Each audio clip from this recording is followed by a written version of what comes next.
सभी साथियों को नमस्कार। मैं संजय आप सभी का इस प्लेटफॉर्म पर स्वागत करता हूं। कैसे हैं आप लोग? साथियों, आज हम जो आपका राग दरबारी है,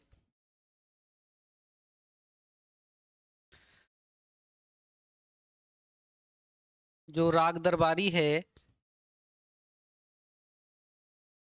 उसके ऊपर चर्चा की थी हमने, और इसमें एक टॉपिक बच गया था जिस पर हम आज चर्चा करने वाले हैं। राग दरबारी में या राग दरबारी की संवाद योजना। राग दरबारी की संवाद योजना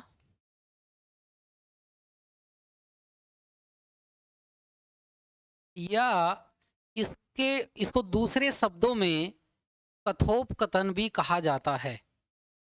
कथोपकथन यानी राग दरबारी की संवाद योजना या कथोपकथन। इसको समझने से पहले दो तीन चीजें आप समझ लीजिएगा।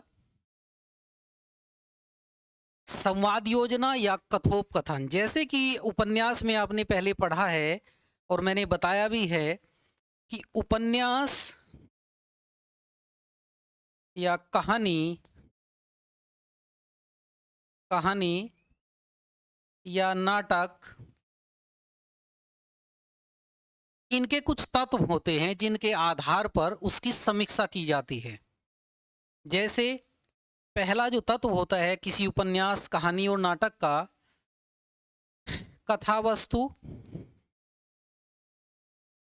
या कथा वस्तु या कथानक।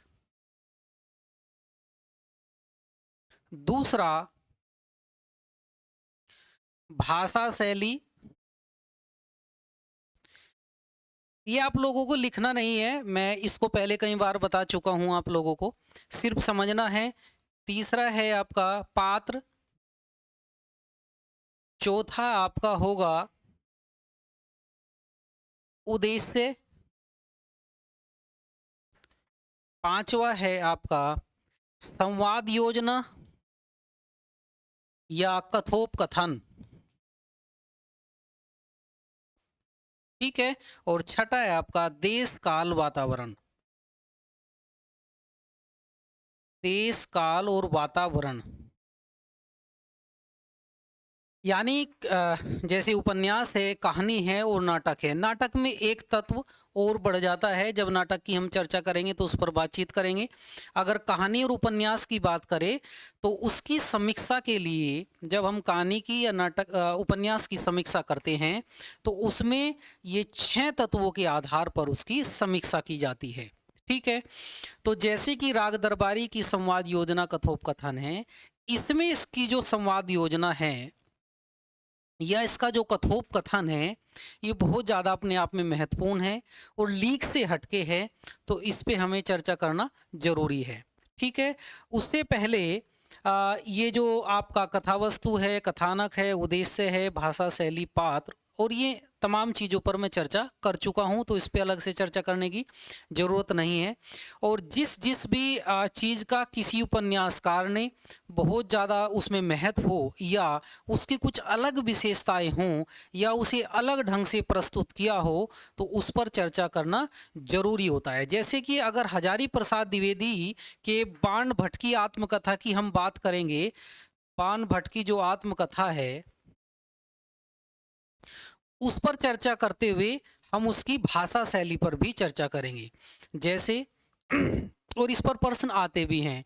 इसके अलावा जब आप नाटकों को पढ़ेंगे तो देश काल वातावरण को भी आपको पढ़ना है जयशंकर प्रसाद के नाटकों में। और कथा वस्तु की अगर बात करें, यानी उसकी जो किसी भी नाटक की पृष्ठभूमि होती है या विषय वस्तु है, कहाँ से ली गई है, तो कई नाटकों में, कई उपन्यासों में, कई कहानियों में उसकी भी इम्पोर्टेंस होती है, इसलिए उनको भी पढ़ना होता है।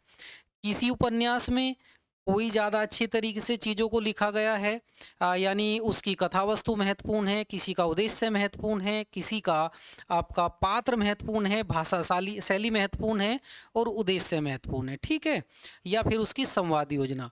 तो राग दरबारी की जो संवाद योजना है बहुत इम्पोर्टेंट है, इस पर हम आज चर्चा करेंगे। अब अच्छी संवाद योजना क्या हो, कैसी हो, इस पर दो तीन मिनट की चर्चा और उसके बाद फिर स्टार्ट करेंगे। सबसे पहली विशेषता अच्छे कथोपकथन या अच्छे संवाद योजना की सबसे पहली जो विशेषता है, यानी जो आपके संवाद हैं वो छोटे होने चाहिए। छोटे होने चाहिए,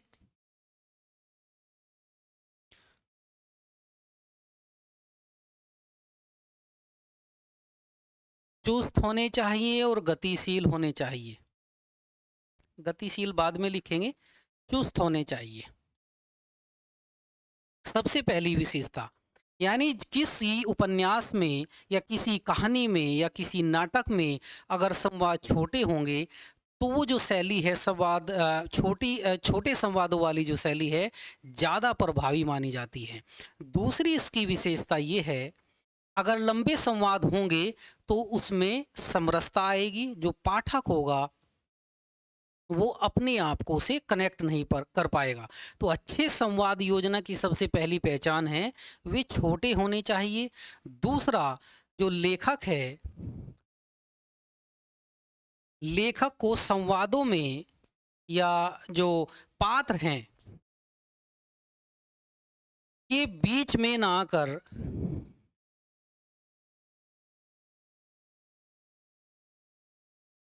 पाठकों से रूबरू कराना चाहिए।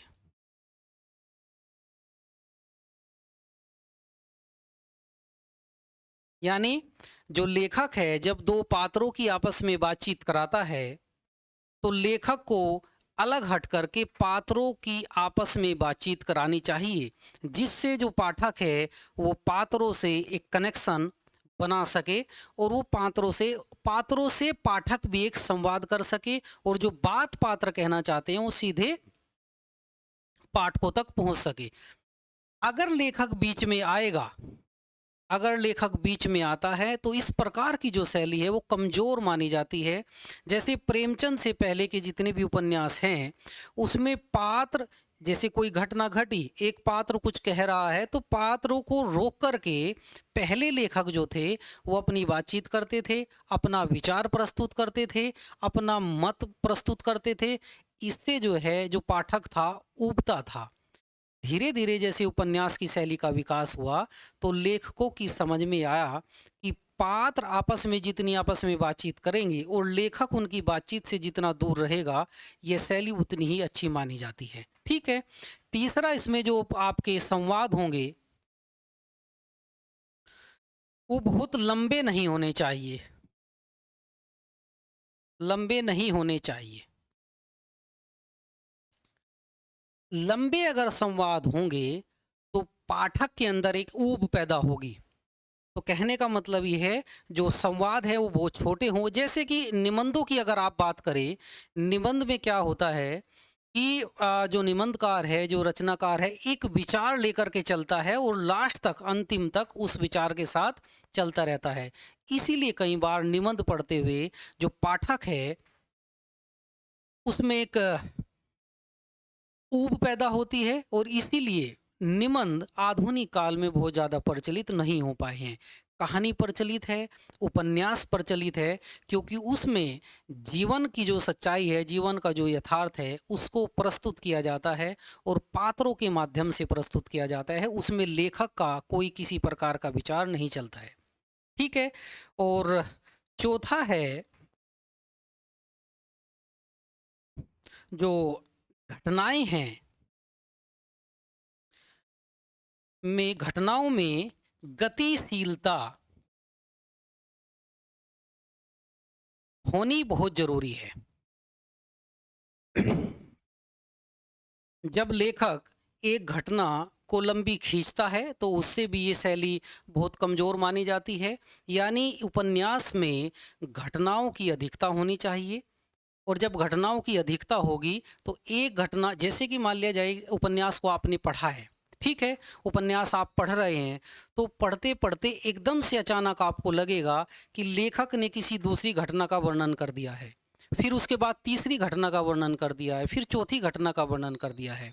तो शुरुआत में तो आपको ये लगता है कि इतनी घटनाएं, जैसे कि मैलांचल की अगर बात करें, कितनी सारी उसमें घटनाएं हैं, कितने सारे उसमें पात्र हैं, तो वो आपको एक प्रकार से शुरुआत में ये लगता है कि इतनी घटनाएं कैसे याद रहेगी, इतने पात्र कैसे आप रखेंगे। लेकिन समय के साथ जब वह अपने चरम पर या अपने परिणाम तक उपन्यास पहुंचता है तो सारी घटनाएं, सारे चरित्र, सारे पात्र आपस में जुड़े हुए दिखाई देते हैं। एक दूसरी बात और सुनिए आप, जैसे कि मान लिया कोई काव्य है, कोई कविता है, तो उसके शब्दों में लय होती है। अगर शब्दों में लय नहीं है तो उसके भाव में लय होती है, उसकी अर्थ में लय होती है। लेकिन वहीं उपन्यास में और कहानी में इस प्रकार की कोई लय नहीं पाई जाती। उसका कारण स्पष्ट है। जैसे कोई काव्य आप पढ़ेंगे, उसमें कोई छोटी सी बात वह कहेगा और अपनी कविता को पूरी कर देगा। लेकिन उपन्यास जीवन और जमाने, समय और समाज की सच्चाई को आपके सामने उभारता है। और जिस प्रकार से आपका जो जीवन है वो बहुत सारी आ, उसमें बहुत सारे रंग होते हैं आपके जीवन में। और चूंकि उपन्यास जीवन से सीधा जुड़ा हुआ है, तो इसलिए उपन्यास की एक शर्त ये भी होती है कि उसमें बहुत सारी घटनाएं हों, जिससे कि वो आपके जीवन के नज़दीक हो या नज़दीक आपको महसूस हो। जैसे कि आपके जीवन में बहुत सारी चीज़ें एक साथ घटित हो रही होती है, उपन्यास में भी बहुत सारी चीज़ें घटित करवा रहा होता है एक लेखक। तो इस कारण से घटनाओं में गतिशीलता होती है, एक घटना के बाद दूसरी, तीसरी, और फिर बाद में जाकर के वो सारी चीज़ें जुड़ जाती हैं।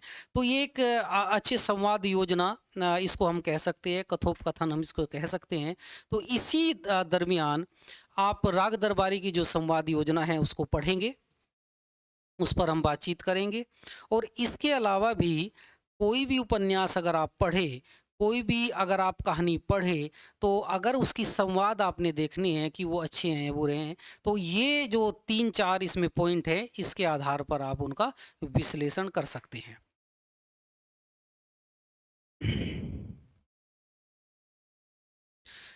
राग दरबारी की संवाद योजना अथवा उसका कथोपकथन।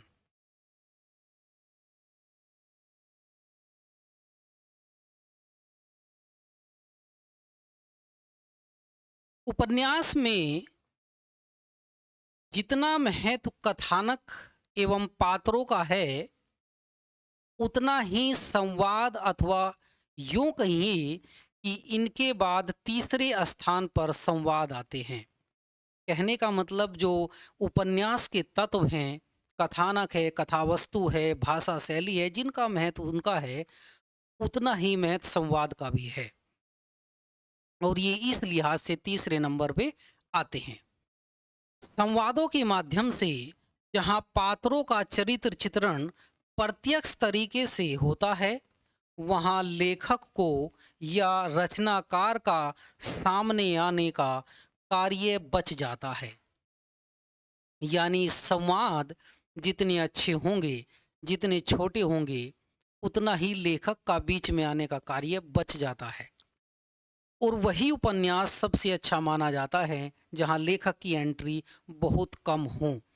यानी लेखक अपने आप को बीच में से हटाए, पात्र से बातचीत कराए, जिससे कि जो पाठक है वो अपने आप को पात्रों से और उपन्यास से और उन घटनाओं से अपने आप को कनेक्ट कर सके। वह किसी पात्र की कोई गुण या विशेषता हो, या विशेषता खुद न कहकर उसके जो क्रियाकलाप है, जो लेखक है, यानी उनके चरित्र चित्रण को प्रत्यक्ष तरीके से होता है, वहाँ लेखक को या रचनाकार को सामने आने का कार्य बच जाता है।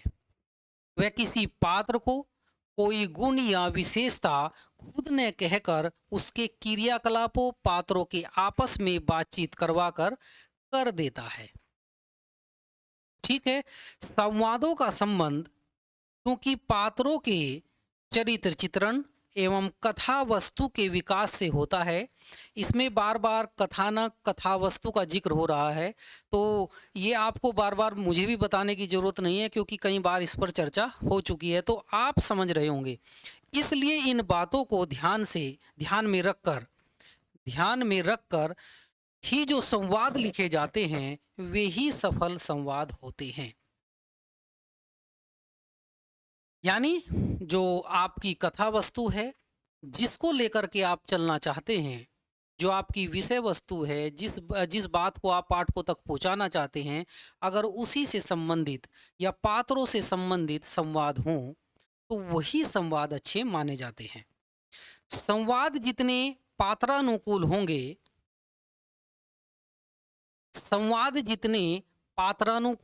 स्वाभाविक, अभिनयात्मक, छोटे, सरल और प्रभावक होंगे, घटना और चरित्रों में उतनी ही सजीवता आएगी। यानी संवाद को छोटा होना चाहिए, पात्रों के अनुकूल होना चाहिए, स्वाभाविक होना चाहिए, उसमें बहुत ज़्यादा कल्पना नहीं होनी चाहिए। जब आप उनको पढ़े तो लगे कि ये हाँ आपके आसपास, आपके जीवन या आपके अनुभव के हिसाब से ही चीज़ें चल रही हैं, तो वे स्वाभाविक लगते हैं और सजीव लगते हैं। उपन्यासकार में चुस्त, चुटीला एवं प्रसंगानुकूल संवाद प्रस्तुत करने की अद्भुत क्षमता, दृश्य काव्य की सजीवता एवं वास्तविकता तथा एक एक शब्द भेदी बाण की तरह मर्म छेदी करने की योग्यता होनी चाहिए। यानी उपन्यासकार जो होता है उसमें ये योग्यता होनी चाहिए कि जब वो कोई बातचीत कर रहा है तो उसमें जिससे भी संबंधित वो बातचीत करना चाहता है, उस दृश्य को शब्दों के माध्यम से प्रस्तुत करने की क्षमता होनी चाहिए। जैसे लिखा है ना कि संवाद प्रस्तुत करने की अद्भुत क्षमता और दृश्य काव्य की सजीवता, वास्तविकता तथा एक एक शब्द भेदी बाण की तरह मर्म छेदी करने की योग्यता होनी चाहिए। राग दरबारी की अगर बात करें,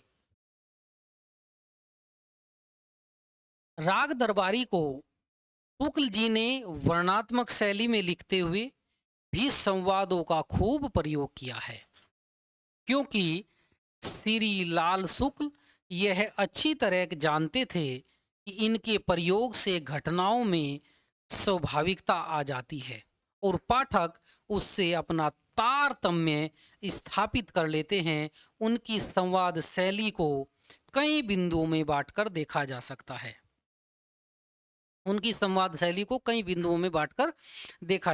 है। जैसे कि एक बात मैं आपको बताऊं, पहला इसका जो बिंदु है संक्षिप्त और दीर्घ संवाद। आप लोगों के दिमाग में ये बात आएगी कि मैं इस चीज़ के खिलाफ हूँ कि पॉइंटों में चीज़ें लिखी जाए या नहीं लिखी जाए, तो मेरा मन रहता है कि फ्लो में चीज़ों को लिखा जाए। लेकिन कई लोगों की गुजारिश थी कि चीज़ों को अगर बांट के देखा जाए तो उससे जल्दी वो समझ में आएगा। तो मैंने इसमें 2-3 बिंदुओं में इसको बनाया है। जब आप इस प्रश्न को लिखें तो फ्लो में भी लिख सकते हैं, और जैसे जैसे आप चीज़ों को समझ जाएंगे, समझने के बाद आप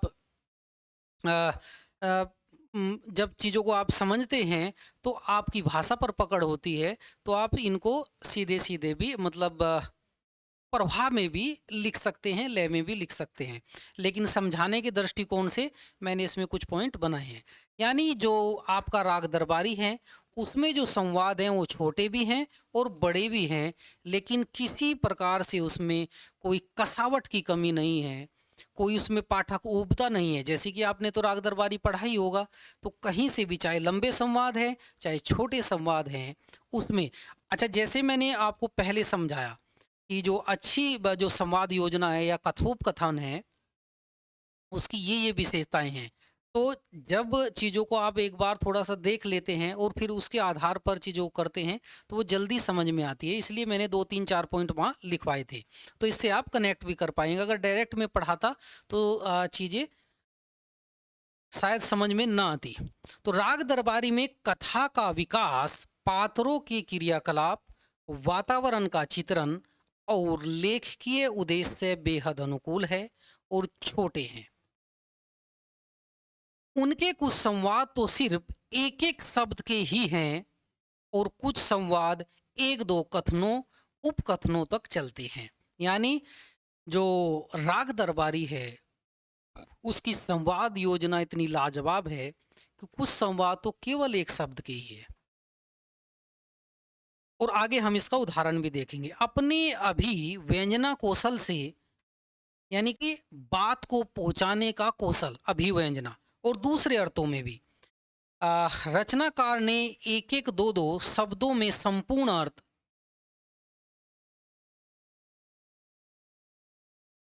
भर दिया है। जोगनाथ एक पात्र है इसमें। जब राग दरबारी आप पढ़ेंगे तो जोगनाथ एक पात्र मिलेगा। जोगनाथ के वकील और बैजनाथ का संवाद देखिए। जोगनाथ के वकील ने जिरह शुरू की। अब संवाद देखिए कितने लाजवाब संवाद है। तुम भीखम खेड़ा में रहते हो। जो वकील साहब है वो पूछते हैं किनसे? जोगनाथ से। तुम भीकम खेड़ा में रहते हो? वो कहते हैं जी हाँ। भीकम खेड़ा शिवपालगंज से 2 मील दूर है। ये क्वेश्चन मार्क है, इससे ही आपको समझना पड़ेगा। वकील साहब पूछ रहे हैं किनसे? जोगनाथ से। जोगनाथ ने पहले कहा तुम भीकम खेड़ा में रहते हो। तो यहाँ आप देखोगे इस संवाद योजना में कहीं भी लेखक की कोई एंट्री नहीं है। सीधे पात्र आपस में बातचीत कर रहे हैं और पाठक उसका आनंद ले रहा है। कोई किसी प्रकार का व्यवधान इसमें नहीं है। जोगनाथ के वकील ने जिरह करते हुए किससे पूछा? जोगनाथ से। तुम भीकम खेड़ा में रहते हो? जी हाँ। भीकम खेड़ा शिवपालगंज से कितनी दूर है? मैं नहीं जानता। ये किसका जवाब है? जोगनाथ का। फिर कितनी दूर है? तो फिर जोगनाथ कहते हैं शिवपालगंज में नौटंकी होती है तो भीकम खेड़ा में सुनाई देती है। इन्होंने कहा कि शिवपालगंज भीकम खेड़ा से कितनी दूर है? तो इनका जवाब सुनिए। शिवपालगंज में नौटंकी अगर होती है तो भीकम खेड़ा में सुनाई देती है। फिर वकील साहब पूछते हैं 1 मील होगा? 1 मील होगा? वकील साहब पूछते हैं कि 1 मील होगा? नहीं कह सकता। जोगनाथ कहते हैं नहीं कह सकता। आधा कोस होगा? फिर वे कहते हैं नहीं मालूम। फिर उसके बाद कहते हैं नहीं मालूम। नहीं मालूम, मैंने नहीं नापा। मैंने नापा नहीं। तो इतने छोटे संवाद है, आपको भी पढ़ने में, जैसे कि आप राग दरबारी पढ़ते होंगे तो बहुत संवाद योजना इतनी जबरदस्त है, उनको पढ़ करके आप बाद में भी मुस्कुराते होंगे।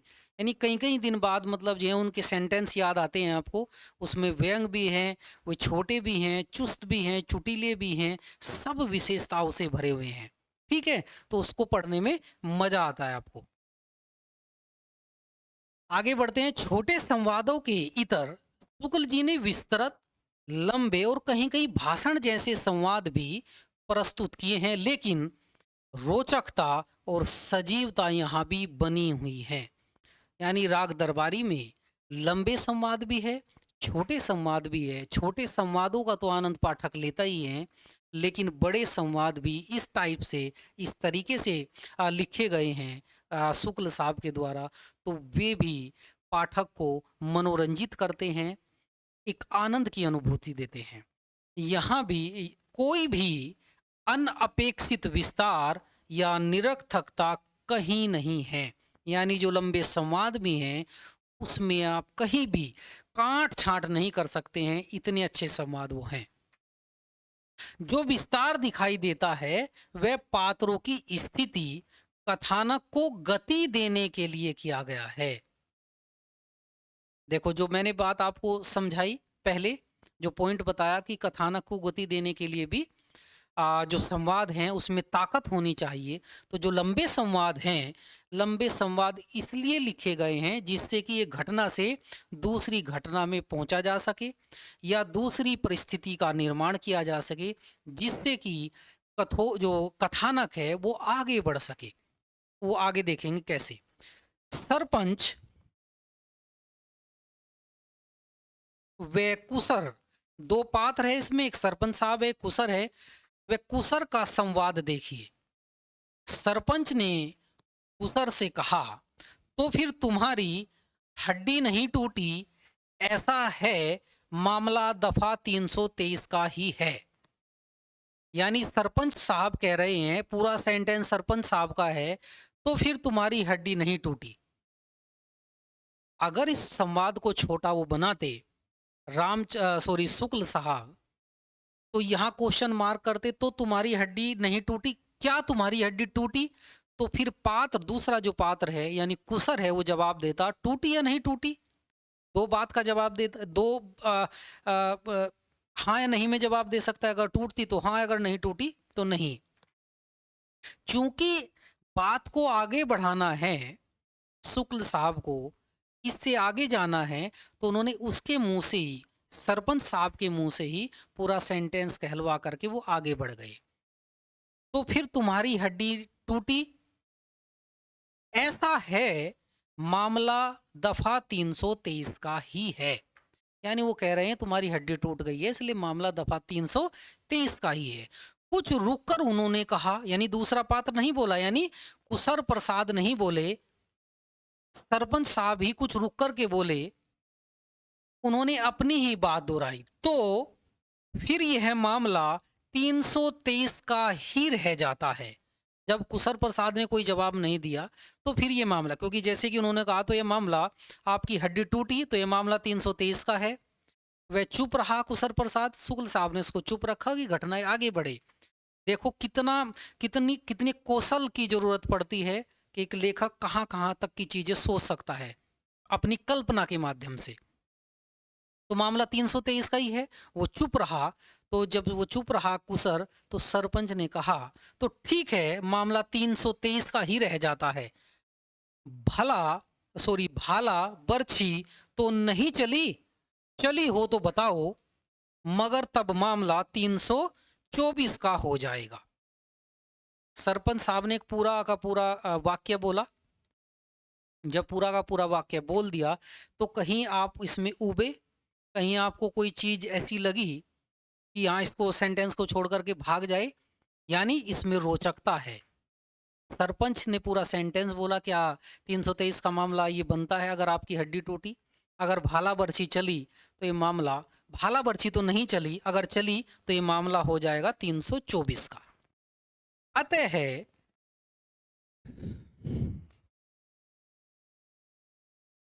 संवाद लंबे होने पर भी सजीव हैं, आकर्षक हैं और रोचक हैं।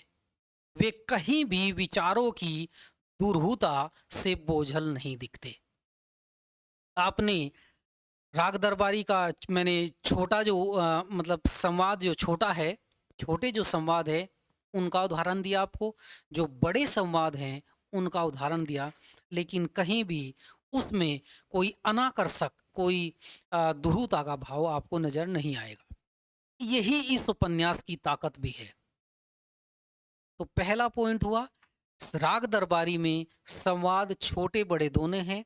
छोटे का भी आपको उदाहरण देना है और बड़े, यानी साहित्य में अगर आपको अपना उत्तर प्रमाणिक बनाना है तो सबसे पहले आपको अपनी बात कहनी है, और जब आप उसको अपनी बात को कहेंगे उसके बाद एक उदाहरण के द्वारा उसको प्रमाणित भी करना है कि ये बात इस तरीके से है। ठीक है। उसके बाद दूसरा जो पॉइंट है उसमें मनोरंजन भी है और व्यंग्यात्मकता भी है। जब राग दरबारी आप पढ़ते हैं, मुझे लगता है जो चीज़ें मैं बता रहा हूँ राग दरबारी आपने पढ़ा हुआ है, मैं पढ़ा भी चुका हूँ, तो इसमें कहीं से भी किसी प्रकार की भी आपको समस्या नहीं आने वाली है समझने में। जब आप राग दरबारी पढ़ते हैं तो उसमें आपका मनोरंजन होता है कि नहीं है। किसी मूवी को आप देख करके आओ, ठीक है, उसमें भी आपको मनोरंजन होगा, लेकिन पूरा का पूरा उपन्यास इस प्रकार से लिखा गया है, कोई सा भी पेज आप खोल लीजिएगा, वहीं से आपको आनंद आना शुरू हो जाएगा। यानी इस प्रकार से उन्होंने उसको रचा है, उसका चित्रण किया है कि उसको पहले पेज से पढ़ने की ज़रूरत नहीं है। जहाँ से भी आप पढ़ेंगे, आप परमानंद में पहुँच जाएँगे और जो भी सेंटेंस आप पढ़ते हैं, वो कई दिन तक आपके याद रहता है। इतना लाजवाब उपन्यास है। मनोरंजन भी है और इसमें व्यंग भी है। उपन्यास के संवादों को भेदक बनाने के लिए, मारक बनाने के लिए उसमें कहीं-कहीं मनोरंजकता का पुट देना भी लाज़मी होता है। राग दरबारी उपन्यास मनोरंजन से लबरेज है। एक उदाहरण देखिए। आप खुद सोचिए प्रधान जी, कोई भी देश कितने लड़कों को शिक्षा दे सकता है? प्रधान जी से एक पात्र चर्चा कर रहा है कि देश में बेरोजगारी फैली हुई है, उस पर ये लोग चर्चा कर रहे हैं प्रधान जी के साथ। आप खुद सोचिए प्रधान जी, कोई भी देश इतने लड़कों को शिक्षा दे सकता है, उन्हें तंदुरुस्त रख सकता है, उन्हें आदमी बना सकता है, कहाँ तक इनका भला किया जाए, चारों ओर लड़के ही लड़के हैं, कोई क्या कर सकता है? अब मनोरंजन देखिए और व्यंग देखिए। इतनी देश में जनसंख्या है, क्या कोई इनको खुश रख सकता है? इनका भला कर सकता है? इनको रोजगार दे सकता है? अब समाधान देखिए, क्या समाधान देते हैं वो? किया क्या जाए? सोता ही बंद कर दिया जाए। सोता मतलब अ, अ, रास्ता ही बंद कर दिया जाए। किया क्या जाए? सोता ही बंद कर दो, न रहे बाँस न बजे बाँसुरी। लड़कों, बच्चों का झंझट ही मिटा डालो। यानी ना तो शादी करो, ना बच्चे पैदा करो, ना बच्चे पैदा होंगे और फिर जब बच्चे ही पैदा नहीं होंगे तो वो रोजगार नहीं मांगेंगे। यानी ना रहेगी बांस ना बजेगी बांसुरी, वो वाली कहावत यहाँ फिट बैठती है। व्यंग्यात्मकता जहाँ मनोरंजन करने में समर्थ होती है, वहीं रचनाकार का उद्देश्य भी पूरा करती है। किसी भी कुव्यवस्था पर, किसी भी किसी भ्रष्टाचार पर अगर कोई रचनाकार अपनी बात कहना चाहता है, अगर वो डायरेक्ट बात कहेगा तो सामने वाले को चुभेगी। लेकिन व्यंग एक ऐसी ऐसी विधा है, उसमें इतनी ताकत है कि सामने वाले तक बात भी पहुंच जाती है, वो मुस्कुराता भी है, उसका मनोरंजन भी होता है और जो बात लेखक कहना चाहता है हल्के फुल्के अंदाज में, वो भी बात कह जाता है। तो पूरा का पूरा जो उपन्यास है आपका राग दरबारी, इस व्यंग्यात्मकता से भरा पड़ा है, लबरेज है। हर जगह व्यंग ही व्यंग इसमें बिखरा पड़ा है। राग दरबारी में व्यंग्यात्मकता ही व्यंग्यात्मकता है। कई बार तो ऐसा लगता है, कई बार तो ऐसा लगता है कि शुक्ल जी उपन्यास में एक भी बात बिना व्यंग के नहीं कही है, जिसमें लेखक को सफलता भी खूब मिली है। पूरा उपन्यास मैंने आपको पहले भी बताया, पूरा उपन्यास कहीं से भी आप देख लीजिएगा, कहीं से भी आप पढ़ लीजिएगा, कोई भी पेज खोल लीजिएगा, वहीं आपको व्यंग ही व्यंग मिलेगा। और जहाँ से आप पढ़ना शुरू करेंगे, वहीं से आनंद आपको मिलना शुरू हो जाता है।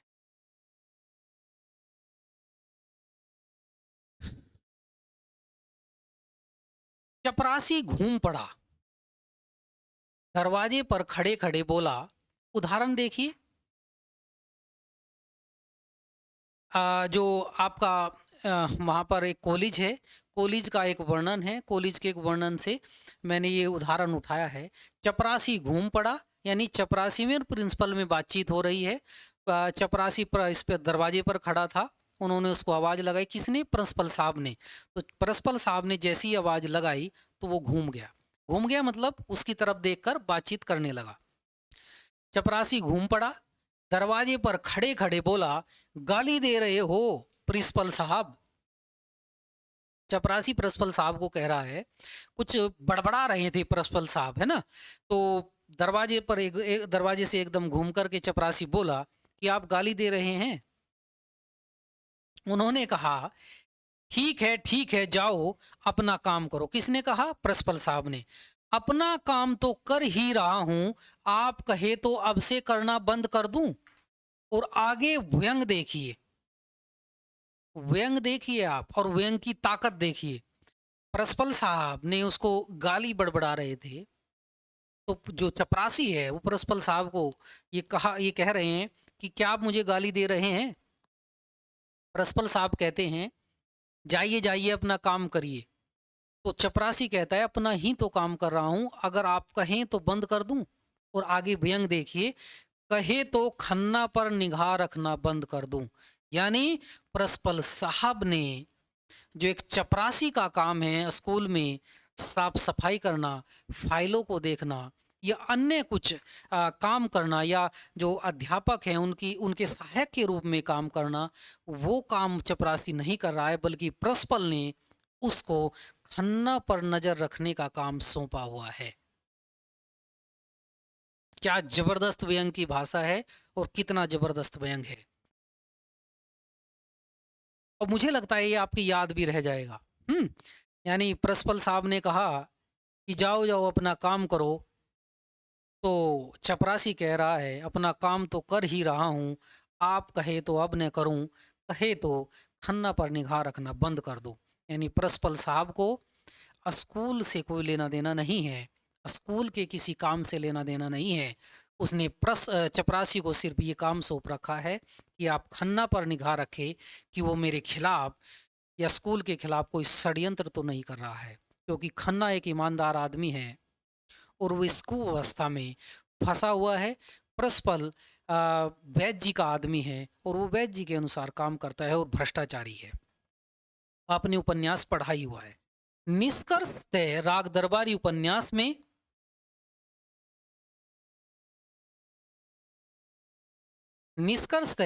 राग दरबारी उपन्यास में संवाद योजना औपन्यासिक कथा की गरिमा के अनुकूल है।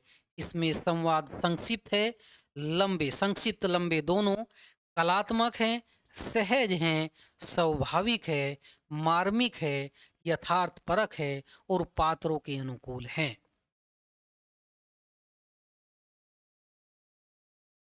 उपन्यास में लेखक ने आधुनिक सभ्यता के प्रभाव से जीवन मूल्यों की विघटित होती हुई अवस्था को दिखाने का प्रयास किया है तथा ग्रामीण समाज में व्याप्त भ्रष्टाचार, शोषण, अन्याय और का यथार्थ चित्रण किया है। संवाद और पात्र भी इसी के अनुकूल हैं। यानी जिस भ्रष्टाचार को, जिस शोषण को, जिस अन्याय को शुक्ल साहब दिखाना चाहते हैं, इसी प्रकार के उन्होंने पात्र भी गढ़े हैं और इन्हीं परिस्थितियों के अनुसार उन्होंने अपने संवाद भी गढ़े हैं व्यंग्यात्मक शैली में, जिसके कारण राग दरबारी अपने रूप में हिंदी साहित्य में विशेष स्थान रखता है और आने वाली पीढ़ियों के लिए एक एक मानक स्थापित करने का अद्भुत कार्य भी करता है। ठीक है, तो ये हमने राग दरबारी की संवाद योजना पढ़ी या उसका कथोपकथन पढ़ा। इसमें आप लोगों के पास ये पीडीएफ में डाल दूंगा, आप तक पहुंच जाएगी। लास्ट में सिर्फ एक बात मैं कहना चाहता हूँ, लगातार इसी तरीके से हम प्रयास करेंगे और इसके बाद हम हजारी प्रसाद द्विवेदी का एक टॉपिक रुका हुआ है, यानी हजारी प्रसाद द्विवेदी की भाषा या बाण भट्ट की आत्मकथा की भाषा। जो उपन्यास के 6 तत्व मैंने बताए थे उसमें भाषा शैली भी महत्वपूर्ण है। तो जो बाण भट्ट की आत्मकथा है, आपका उपन्यास लगा हुआ है, उसकी भाषा शैली पे भी थोड़ी सी चर्चा करनी बनती है, उसको मैं करूँगा। उसके बाद हम कहानी का उद्भव एवं विकास पढ़ेंगे, कहानी का उद्भव विकास पढ़ेंगे। और जो कहानी आपकी लगी हुई है, लगभग 21 कहानी है, 21 कहानियाँ इसमें लगी हुई हैं जो आपकी परीक्षा के लिहाज से उसमें महत्वपूर्ण है, उन कहानी को देखेंगे। और फिर उसके बाद निबंध, नाटक और अन्य गतिविधियाँ। तो जल्दी जल्दी से इन चीज़ों को हम समाप्त करेंगे और मुझे उम्मीद है कि जो आपका स्क्रीनिंग परीक्षा होगी उसमें ये मान कर के चलिए उसके 20 दिन पहले तक इस सारे सिलेबस को हम समाप्त करेंगे। और जो समय बचेगा आपका बाद में, यानी कि स्क्रीनिंग के बाद, स्क्रीनिंग जैसे ही आपका पास होगा तो 10 अगस्त से सॉरी 1 जून से बाद में हम जो 2 महीने होंगे उसमें लगातार प्रैक्टिस करेंगे। तो आप अपना प्यार, आ, अपना विश्वास बनाए रखिएगा। और मैं भी भगवान से ये प्रार्थना करता हूँ, जो काम मैंने शुरू किया है उसमें भगवान मुझे बुद्धि शक्ति दे, और 10 अगस्त तक मुझे इधर उधर मतलब डगमगाने ना दे, विचलित ना होने दे वो प्रभु परमेश्वर। और 10 अगस्त में ये हमारा लक्ष्य है कि आप में से बहुत सारे लोग इस मुख्य परीक्षा को लिखें और अंतिम रूप से आप सफल हो। तो इस सेशन को मैं यही समाप्त करता हूँ। कल की क्लास में हम बाण भट्ट की आत्मकथा या बाण भट्ट की या हजारी प्रसाद द्विवेदी की भाषा पर बातचीत करेंगे। अगर इसमें से कोई चीज़ आपके समझ में ना आई हो तो आप बात कर सकते हैं। तो आप सभी ने मुझे सुना, आपका बहुत बहुत धन्यवाद। आ, और फिर कल की क्लास में मिलते हैं। आप सभी को शुभ रात्रि। धन्यवाद। जय हिंद, जय भारत।